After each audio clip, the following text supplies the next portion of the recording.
Happy Sunday, y'all. Boruto episode 247, Born Zero, the Homeless Hokage, Clean 15. And I only really have 2 points for this week's episode. It was like a transition between battles. So it was dialogue heavy. It was, let's gather our resources. Let's see what the hell we got left. That's the type of vibe we got with this episode. Now, what I do think that this current point of the arc is doing well is it's making me believe, like, it's making me question, does Team 7 survive this battle or not? Like, what's going to happen? Now, because they were in a very tough position. Like, they don't have no damn food.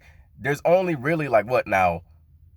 7 soldiers to say, because we have 3 members of the swordsmen, and then we have Team 7 plus Kawaki. So, yeah, that's 7 versus pretty much a small squad or army, maybe of like 50 people. I don't know. I'm just roughly estimating. But it's like, and then they're malnourished at that same time. So, and Denki, can we really call? Oh, Team 5 is there, bro. So, do we really have to count them aside from Metal Lee, who got that new mental buff? And Evil Bay, he's been coming through. Denki, I don't really, Denki. But they have done a good job at leaving me in the dark to whether or not these guys survive. And then we also got that preview for next week. It starts raining, so that's already like home team advantage for the Hidden Mist, or more specifically that guy, I don't know his fucking name, the guy who packed up Kagura, but like he needs water to use his jutsu, and if there's water pretty much every single where, it's a pretty much a wrap. It's fucking done. But then, because I watched this episode a couple of times just to look for notes, because it was one of them episodes. It was like, what are we doing here? I kind of forget who Team 7 is. Like, Mitsuki, bruh. Mitsuki's OP already. Like, we don't even know what the hell he could do, really. His power is pretty much limitless. Sarada is Sarada. Boruto has Karma. Kawaki is a ninja tool. Habichigo is, yeah, she cool. We gonna touch on Habichigo later. And Bunta. Big bruh, he sees some blood, he might go crazy, but I don't really fuck with Big bruh like that. But they have done a very good job at convincing me that Team 7 might not succeed in this. And I don't know if it's going to be a deeper situation where they get like pretty much obliterated and sent to a hospital, all that, like go home knowing that they lost Kagura, knowing that they lost a village that Kagura loved, essentially losing a key piece to the war. Or was losing Kagura enough? Was that they're already going to the hospital moment? Are we already looking for revenge at this point? Like, are we ready to throw them hands? And I do think the leader of the Funato clan, which is the father, I think him telling his son, like, to fall back, you are no longer the leader of this mission, we are coming out of that area.